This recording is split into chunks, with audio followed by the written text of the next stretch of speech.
नमस्कार, मी स्नेहा. आपण पाहताय साम टीव्ही महाराष्ट्र कॉलिंग या आमच्या विशेष कार्यक्रमामध्ये तुम्हा सगळ्यांचं स्वागत. प्रेक्षक हो, बऱ्याचदा काय होतं की लग्नाआधी एकमेकांचे मित्र असलेले तरुण तरुणी, प्रेमात पडलेले तरुण तरुणी जेव्हा लग्न होतं त्यांचं आणि प्रेमविवाह होतो, तेव्हा मात्र पती पत्नी म्हणून त्यांचं वैवाहिक आयुष्य अजिबात चांगलं नसतं. दोघांमध्येही पराकोटीचे मतभेद असतात, कलह असतात. पण घाबरू नका, असं जर असेल तुमच्या बाबतीत सुद्धा तर यावर सुद्धा ज्योतिषशास्त्रात त्याचं निवारण सांगितलेलं आहे. आणि म्हणूनच पती पत्नी कलह, कारण आणि निवारण या विषयावर आज आपण चर्चा करणार आहोत. आणि त्यासाठी आपल्या सोबत आहेत, आपल्या स्टुडिओत आलेले आहेत शास्त्री बंधू, ज्यांना आपण शास्त्री बंधू म्हणून ओळखतो असे गुरुदत्त दादा शास्त्री आपल्यासोबत आहेत. तसंच आपल्यासोबत आहेत प्रशांत देव शास्त्री. प्रशांत दादा, तुमचं सुद्धा स्वागत. गुरुदत्त दादा, तुमचं सुद्धा खूप खूप स्वागत आमच्या स्टुडिओमध्ये. प्रशांत देव शास्त्री आणि गुरुदत्त शास्त्री हे दोघेही मूळचे कर्नाटकचे आहेत. तसंच ते ज्योतिष विद्या पंडित आणि वास्तुशास्त्र तज्ञ सुद्धा आहेत. दत्त उपासक सुद्धा आहेत हे दोघेही बंधू. आणि प्रशांत देव शास्त्री हे ज्योतिष सामुद्रिक शास्त्र अभ्यासक आहेत.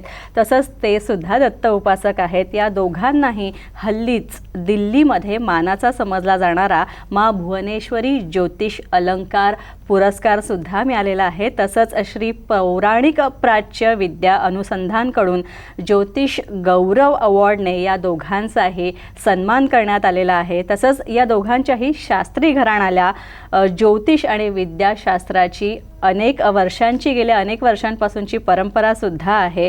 गुरुजींनी कर्नाटक इथं हय्याळमध्ये सिद्धेश्वर मठ जो आहे तिथं आपलं ज्योतिषविद्या आणि वास्तुशास्त्राचं प्रशिक्षण सुद्धा घेतलेलं आहे. दिल्ली, मध्य प्रदेशातल्या संस्थांमध्ये ज्या विविध संस्था आहेत या ठिकाणी, या संस्थांमध्ये त्यांनी ज्योतिषविद्याशास्त्राचा, वास्तुशास्त्राचा अभ्यास केलेला आहे. आणि गेल्या 18 वर्षांपासून या दोघांनाही या क्षेत्रातला अनुभव आहे. ज्योतिषशास्त्राच्या माध्यमातून हे दोघे सुद्धा शास्त्री बंधू लोकांना मार्गदर्शन करतायत. जन्मकुंडली असो, वास्तुशास्त्र असो, हस्तरेखा, तसंच फेस रीडिंग करून या सगळ्या लोकांच्या समस्येचं निराकरण जे आहेत हे शास्त्री बंधूंकडून केलं जात आहे. आणि इथे एक महत्त्वाचं मला असं सांगायचं आहे, खरं तर हे दोघेही शास्त्री बंधू हे दत्त उपासक आहेत. आणि त्यामुळेच त्याच निमित्ताने हे दोघंसुद्धा दादर इथे त्यांचं जे सेंटर आहे त्या दादरच्या सेंटरमध्ये असतात. आणि दादरच्या त्यांच्या सेंटरमध्ये हे सगळ्यांना मोफत ज्योतिष आणि विद्याशास्त्राबाबत मोफत मार्गदर्शन करत असतात. चला तर मग चर्चेला सुरुवात करूया आणि जाणून घेऊयात पती पत्नींमध्ये मुळात कलह का होतो आणि ज्योतिषशास्त्रात त्याची कारणं काय दिलेली आहेत आणि निवारणासाठी कुठले उपाय आपल्याला करता येतील हे आपण या दोघांकडनं सुद्धा जाणून घेणार आहोत. चला तर मग चर्चेला सुरुवात करूया. तुम्हा दोघांचंही पुन्हा एकदा स्वागत. पहिला प्रश्न अर्थात मी गुरुदत्त यांना विचारते. सर, एक आपल्याकडे खरं तर ईमेलद्वारे एक प्रश्न आला होता. आदित्य खरे यांनी असं विचारलेलं आहे की त्यांची पत्नी आणि ते या दोघांमध्येही खूप कलह होत आहेत, सारखी भांडणं होत आहेत. आणि त्यांनी त्यांची जन्मदिनांक दिलेली आहे. जन्मदिनांक त्यांची आहे 28 नोव्हेंबर 1995. आणि जन्मवेळ सुद्धा दिलेली आहे 8:22 संध्याकाळी 8:22. हां, कुठे जन्म ठिकाण मुंबईचंच आहे. मुंबई. त्यांचं नाव आदित्य खरे. तर आदित्य यांची कुंडली माझ्यासमोर आहे. तर त्यांचं मिथुन लग्न आहे. मिथुन लग्न कुंभ राशी आहे. तर यांच्या सप्तमात शुक्र मंगळ आणि त्या सप्तम स्थानाचा जो स्वामी आहे हा षष्ठामध्ये षष्ठामध्ये आहे. म्हणजे गुरु जो आहे हा षष्टम स्थानात आहे. तर अशा पती पत्नीमध्ये त्यांच्यामध्ये हे त्यांचे दोघांचे हे विचार हे त्यांचे जमत नाही. म्हणजे ह्यांनी जर त्यांचे जर विचार हे त्यांच्या पत्नीला पटत नाहीत आणि जर त्यांचे पत्नीचे विचार हे तुम्हालाही पटत नाही असं आहे. तर त्यामुळे आणि त्याचबरोबर ह्यांचा जो धनुराशीचा हा जो गुरु आहे, धनुराशीचा हा जो शुक्र त्यांच्या सप्तमात आहे. तर मला असं वाटतं की तुम्ही हे तुमची जे पत्नी आहे हे तुमच्या मनाविरुद्ध तुमचं लग्न तुम्ही केलेलं आहात असं मला इथे तुमच्या पत्रिकेवरनं जाणून येतं. व त्याचबरोबर तुमच्या भाग्यस्थानात हे शनिचंद्राचंही सुद्धा विष योग निर्माण झालेला आहे. त्यामुळे मी तुम्हाला हे सांगेन की तुमची तुमची आणि तुमच्या पत्नीची पत्रिका घेऊन तुम्ही एक दिवस आम्हाला स्वतः तुम्ही पर्सनली येऊन भेटा, कारण की तुमच्या काही वैवाहिक जीवनामध्ये असे काही पुढचे भाग्यामध्ये असे काही चुकीच्या डिसिजन होऊ शकतात. त्यामुळे तुमचं वैवाहिक जीवन, तुमचं दाम्पत्य जीवन हे उद्ध्वस्त होऊ शकतं, या कुटुंब उद्ध्वस्त होऊ शकतं असं आहे. तर त्यामुळे तुमची व तुमच्या पत्नीची पत्रिका घेऊन तुम्ही मला अवश्य भेटा. व त्याचबरोबर तुमच्या षष्टम स्थानात जो गुरु आहे त्यासाठी तुम्ही गुरुचे दान करा. त्याने तुमचे पती पत्नीमधले जे वाद आहेत, तुमचे जे वाद निर्माण होत आहेत हे त्यामुळे कमी होतील. नक्कीच. तर मला प्रेक्षकांना हेच सांगायचं आहे, इवन ज्यांचा आत्ता आपल्याला प्रश्न आला होता, गुरुदत्तजींनी ज्यांचं विश्लेषण केलं, आदित्य खरे, तुम्ही सुद्धा लवकरात लवकर स्क्रीनवर जे नंबर दिसत आहेत ते टिपून घ्या आणि तुम्ही दोघांनी सुद्धा पती पत्नींनी शास्त्री बंधूंना भेट द्या. नक्कीच ते तुमचं चांगलं समुपदेशन करतील आणि ज्योतिषशास्त्राच्या दृष्टीने पती पत्नी कलहाचा निवारण कसं करायचं याबद्दल हे दोघेही तुम्हाला चांगलं मार्गदर्शन करतील. गुरुदत्तजी, ज्योतिषशास्त्रानुसार वैवाहिक जीवनात मतभेद जे होतात त्यामागची नेमकी कारणं काय आहेत? तरी ज्योतिषशास्त्रामध्ये जर पती पत्नीमध्ये हे ग्रहांची मैत्री म्हणजेच कुंडली मिलन करणं हे खूप अत्यंत गरजेचं आहे. जसं आधीच्या एपिसोडमध्ये आम्ही गुरुजींनी सांगितलं होतं की विवाह करताना गुणमिलनाऐवजी कुंडली पत्रिका मिलन हे करणं खूप अत्यंत गरजेचं आहे. पती पत्नीमध्ये ग्रहांची मैत्री हे त्यांच्या नात्यातलं हे प्रेमाचे संबंध वाढवतं आहे. तर त्यामुळे पती पत्नी हे दोघांचे ग्रह, पती पत्नीचे हे दोघांचे ग्रह हे त्याच्यातले चांगले संबंध निर्माण करत राहतात. पतीसाठी शुक्र ग्रहाचा हा विचार केला जातो, तर पत्नीसाठी हा गुरु ग्रहापासून विचार केला जातो. तर त्यांच्या पत्रिकेमध्ये पण दोघांच्या आपासातला चांगला संबंध हा खास करून शुक्र ग्रहावरनं हा पाहिला जातो. व त्यांच्या पत्रिकेमध्ये जर गुरु आणि शुक्र ग्रह हे जर बिघडले असतील तर अशा पती पत्नीमध्ये हे वाद निर्माण होतातच. पण त्याचबरोबर त्याच्यामध्ये राहू, केतू, शनी, मंगळ, सूर्य हे जर शत्रुग्रहांची जर यांना साथ मिळाली तर अशा पती पत्नीमध्ये हे वाद खूप मोठ्या प्रमाणात वाढतात. त्यांचं वैवाहिक जीवन हे सुखमयी राहत नाही. त्यांच्या दाम्पत्य जीवनात हे सतत काय ना काय असे क्लेश येत राहतात. तर त्याचबरोबर चंद्र, बुध, गुरु हे ग्रह त्यांच्यातले संबंध, त्यांच्यातल्या वैवाहिक जीवनामधले जे त्रास आहेत हे कमी करत राहतात. व त्यामुळे त्यांच्या पती पत्नीमधला हा संबंध चांगला होतो, त्यांचे वैवाहिक सुख हे चांगले होते. ते असे पती पत्नी आहेत की त्यांच्या सप्तम स्थानामधला जो स्वामी हा जर द्वितीय स्थानात, कर्मस्थानात, लाभस्थानात, भाग्यस्थानात जर हा बिघडलेला असेल तर अशा पती पत्नीमध्ये आर्थिक परिस्थितीमुळे म्हणजेच पैशाची कमतरता कमी असल्यामुळे, इन्कम सोर्स कमी असल्यामुळे अशा पती पत्नीमध्ये हे वाद निर्माण होत असतात. व काही तर पैसे त्यांच्याकडे पैसे भरपूर प्रमाणात येतात पण त्यांच्याकडे तो पैसा टिकत नाही, तो भरपूर खर्च होत राहतात. त्यामुळे त्यांची ही चिडचिड होते. त्यामुळे सुद्धा त्यांच्यामध्ये भांडणे होत असतात. व काहींच्या पत्रिकेत जर अष्टम स्थान हा बिघडला असेल तर अशा पती पत्नीमध्ये हे सासूरवाडीपासून त्यांच्यामध्ये हे वाद निर्माण होत असतात. पण त्या दोघा पती पत्नींचा हा संबंध चांगला असतो, पण त्यांच्या दोन परिवारांच्या वादामुळे त्यांच्या पती पत्नींचा संबंध हा खराब होत राहतो. तर ज्या म्हणजे उदाहरणार्थ आता मुलगीच आहे असं आहे, तर मुलीचा पती हा चांगला आहे, पण त्यांच्या घरातली सासू, त्यांची नंद, त्यांचं जे जाव आहे, तर ह्या कुठल्या ना कुठल्या व्यक्तीमुळे त्यांना हे त्रास होत राहतो. म्हणून ह्या पती पत्नीमध्ये हे वाद निर्माण होत असतात. त्यांच्या विवाहामध्ये क्लेश येत राहतात. व त्यांच्या पत्रिकेमध्ये जर 12वं स्थान हा जर बिघडलेला असेल तर अशी व्यक्ती हे व्यसनाधीश राहते असं आहे. त्यांना कुठल्या ना कुठल्या गोष्टीचं हे व्यसन राहतं असं आहे. तर दारूचं व्यसन, जुगाराचं व्यसन असेल आणि काही कुठल्या गोष्टीचं व्यसन असतात. तर अशा पती पत्नीमध्ये हे व्यसन असल्यामुळे त्यांच्यामध्ये हे वाद निर्माण होतात. तर त्यांच्या वादाला हे व्यसन हे कारणीभूत ठरते.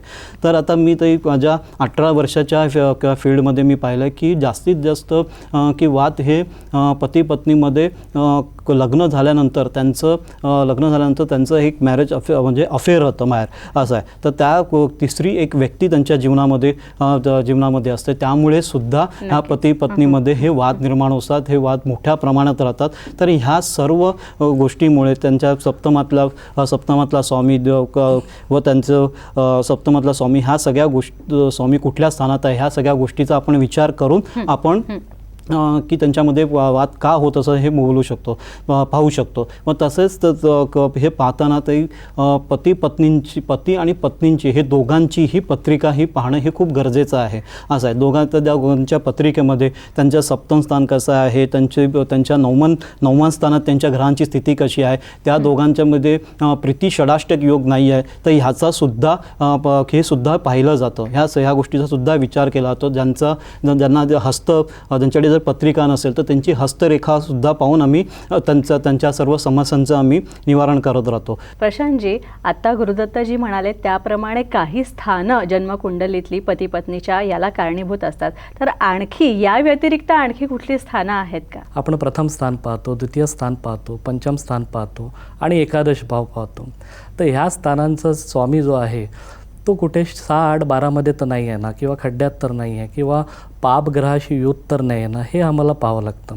आता आपण काही बघितलं गेलं तर प्रथम स्थान काय आहे की प्रथम स्थानामध्ये जी राशी आहे त्या राशीचा स्वामी काय आणि राशीचा स्वभाव काय, चर आहे, स्थिर आहे का, द्यू स्वभावाची आहे, तर हे आम्हाला त्या पत्रिकेमध्ये त्या राशीवरून आम्हाला पाहावं लागतं. यावरून त्याचं काय, त्या व्यक्तीचं आचरण आपल्याला समजतं, त्या व्यक्तीचा व्यवहार समजतो, त्या व्यक्तीचं व्यक्तिमत्व समजतं, त्याची आपल्याला फिजिकल स्ट्रेंथ समजते, शारीरिक ऊर्जा आपल्या लक्षात येते, त्याच्यावर तो मेंटली कसा आहे तो व्यक्ती किंवा ती व्यक्ती, हे आम्ही त्या पत्रिकेमध्ये लग्नस्थानावरून आपण पाहतो. आणि त्याही आपण बघितलं गेलं प्रथम स्थान अगर कुंडलीमध्ये हा बली असेल किंवा केंद्रामध्ये असेल किंवा मूलत्रिकोणामध्ये असेल त्याचा स्वामी, तर अशा व्यक्तींचे 50% प्रॉब्लेम हे आपोआप दूर होतात. कारण प्रथम स्थान हे कुंडलीमधलं खूप महत्त्वाचं स्थान आहे. आता आपण द्वितीय स्थान म्हटलं तर द्वितीय स्थान म्हणजे काय, थोडं कौटुंबिक स्थान पण आलं. त्यामध्ये कधी कधी आपण जसं गुरुजींनी सांगितलं, सासू सासरे म्हणा, नंद म्हणा, दीर म्हणा, जाऊ म्हणा, किंवा कोणी आपलं भावजे म्हणा, असं कोणी ना कोणी त्यांच्यामध्ये विष्ट निर्माण करतात किंवा पती पत्नीमध्ये क्लेश निर्माण करण्याचा प्रयत्न करतात. त्या ग्रहामध्ये, त्या स्थानामध्ये कुठली ग्रह आहेत हे आपल्याला पाहावं लागते. त्याचबरोबर पंचम स्थान काय की पंचम स्थान हे प्रेमाचं स्थान आहे. त्याचबरोबर संतान स्थानसुद्धा मानले जाते. तर ह्या दोघांमध्ये पती पत्नीमध्ये प्रणयसंबंध कसे आहेत, त्या स्थानामध्ये जे आहे संतांचं सुख त्यांना कसं आहे, तर ह्या दोन्ही गोष्टी ह्या पंचम स्थानावरून आम्ही पाहतो.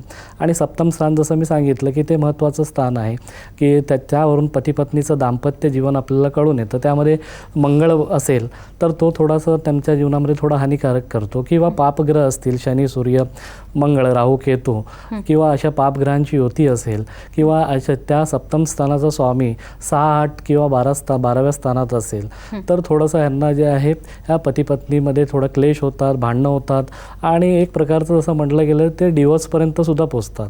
आणि काय मी असं बघितलं गेलेलं आहे, डिवोर्सपर्यंत गेलेले आहेत पण 8-10 वर्ष त्यांचा डिवोर्सच होत नाही आहे किंवा त्यांना प्रॉब्लेम येतात आहे. काही असे पण बघितलेले आहेत नवरा बायकोचं प्रेम असतं पण ते विभक्त राहतात आहे. तर हे सप्तम स्थान हे खूप महत्त्वाचं आहे. त्याचबरोबर आपण पाहिलं तर एकादश स्थानावरून आपल्याला काय कळतं की त्याची आयस्थिती कशी आहे, त्याचं जे आहे भौतिक सुख त्याला काय आहे, ते हे सर्व सुखवरून आम्ही ह्या सर्व स्थानांची आम्ही जे आहे पडताळणी करतो पत्रिकेमध्ये. आणि आपण पाहतो की ह्या स्थानावरून त्याचं जे जीवनामध्ये कुठल्या प्रकारे मतभेद आहेत. आणि अजून एक इम्पॉर्टंट म्हणजे काय की आपण नवमांशसुद्धा पाहिलं पाहिजे, कारण नवमांशमध्ये जे चतुर्थ स्थान आहे ते सुखाचं स्थान असतं, सुखस्थान असतं. चतुर्थ स्थानाचा स्वामीसुद्धा बिघडला असेल किंवा जसं मी सांगितलं पापग्रहाशी युत किंवा षष्टम, अष्टम, 12व्या स्थानात असेल तरी प्रॉब्लेम असतात. तर त्यामुळे नवमांशसुद्धा कुंडली आपण पाहावी. तर हे स्थान आपण त्या पत्रिकेमध्ये पाहिलं जातं आणि आपण त्यामध्ये त्यांच्यामध्ये काही जे मतभेद होत असतील तर ते आपण मतभेद कसं दूर करायचं हे पत्रिकेवरून आपण त्यांना मार्गदर्शन करू शकतो आणि त्यांना आपण एक सॅटिस्फाईड करू शकतो. तर याचं ज्योतिषशास्त्रीय निवारण कसं आहे हे सुद्धा आपण या दोघांकडनं जाणून घेणार आहोत. मात्र त्याआधी एक छोटासा ब्रेक घेऊया.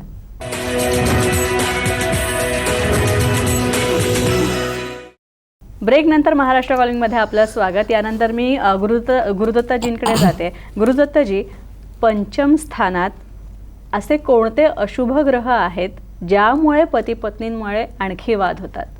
ते आता बघितलं तर पंचम स्थान हे विद्यास्थान आणि संतती स्थान म्हणजे मुलाचं स्थान मानलं गेलं आहे.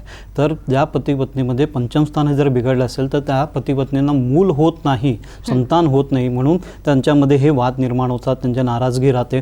तर नाराजगी हे असते. व त्याचबरोबर आता आपल्या भारतामध्ये पाहायला गेलं तर मुलीलाच हे जास्त करून जे आहे मूल होत नाही म्हणून हे दोष दिले जातात असं आहे. तर त्या पण तसं नसतं. जर मग मुलाच्या पत्रिकेमध्ये जर पंचम स्थान हा जर बिघडला असेल तर जर तुम्ही मुलीचं कितीही तुम्ही इलाज करा, तुम्ही कितीही त्यांचा डॉक्टरी करा, रिपोर्ट करा, तर तुम्हाला तुम्हाला मूल होणार नाही. त्यांना मूल होणार नाही, कारण की मुळात त्या मुलामध्ये हे दोष असतो, त्यांच्या पत्रिकेमध्ये हे दोष असतो. त्यामुळे त्यांना मेन त्यांच्या मुलामध्ये जो दोष आहे पत्रिकेतला त्याचं निवारण केलं तरच त्यांना त्याचा फायदा होतो असं आहे. तर त्या मुलीला सतत काही ना काही दोष देत राहतात की तू वांजोटीचा आहेस, तुला आई होऊ शकत नाही. तर ह्याच्यामध्ये मुलीचा हा काही दोष नसतो, तो मुळात दोष असतो ते मुलामध्ये.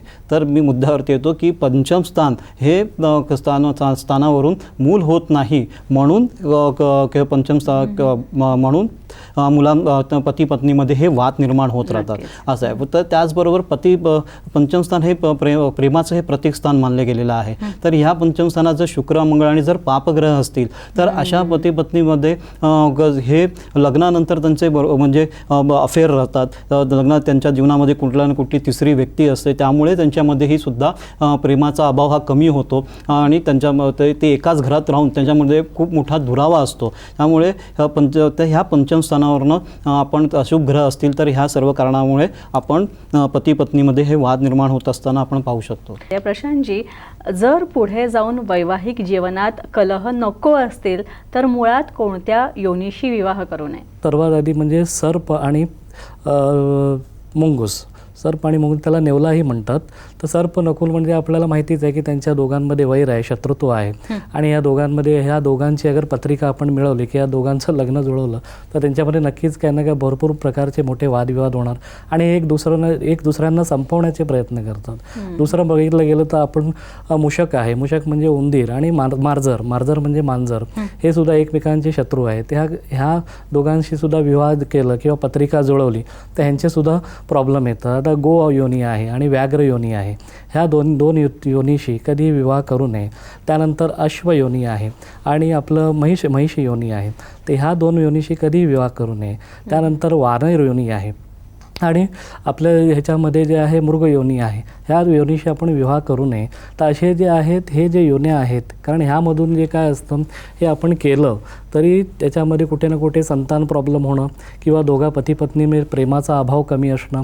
आणि आपण बघितलं गेलं योनी मैत्री जर जुळत नसेल तर कधी दोघांची राशी स्वामी हा एकच असेल. समजा कोणाची वृषभ राशी आहे आणि एकाची तुळा राशी आहे, पण ह्या दोघांचा स्वामी हा शुक्र असल्याकारणे, स्वामी एक असल्याकारणामुळे हा योनी दोषसुद्धा समाप्त होतो. आणि काही लोक लग्न करतात, विवाह करतात, नंतर त्यांना माहिती पडतं की बाबा याच कारणामुळे भरपूर प्रॉब्लेम आमच्या जीवनामध्ये येत आहेत. तर नक्कीच आता त्यासाठी काही शास्त्रिक उपायसुद्धा आहेत. ते आपण उपाय करूनसुद्धा आपण थोडंसं त्याच्यामधले जे होणारे जे मोठे परिणाम आहेत ते कुठे ना कुठे आपण कमी करून आपल्या जीवन एक चांगलं आणि सुखकर आपण देण्याचा प्रयत्न करू शकतो. त्यामुळे योनी मैत्री ही खूप आपल्या जीवनासाठी जरुरी आहे. नक्कीच. यानंतर मी गुरुदत्तजींकडे येते. गुरुदत्तजी, आता आपण पाहिलं की कोणत्या योनीशी विवाह करू नये, मात्र याही पुढे जाऊन मी विचारते की आता हे मतभेद जर आपल्याला टाळायचे असतील तर यावर ज्योतिषशास्त्रात काय उपाय दिलेत?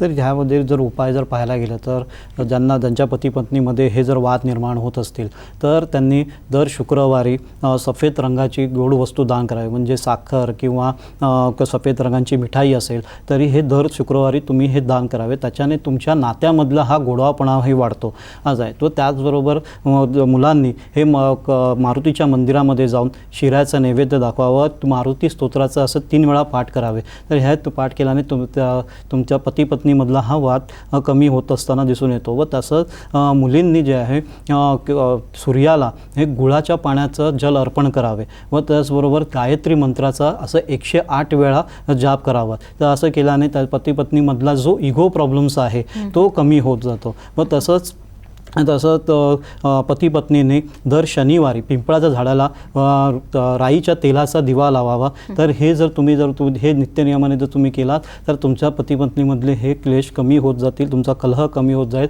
तुमचा वैवाहिक जीवन हे सुखमय राहील. प्रशांतजी, यानंतर मी तुमच्याकडे येते. गुरुदत्तजींनी जे उपाय सांगितले त्या व्यतिरिक्त आणखी काय उपाय आहेत? नक्कीच ते आता पती पत्नीमध्ये काही कलह होत असतील तर त्यांनी नक्की गौरी शंकराची उपासना करावी.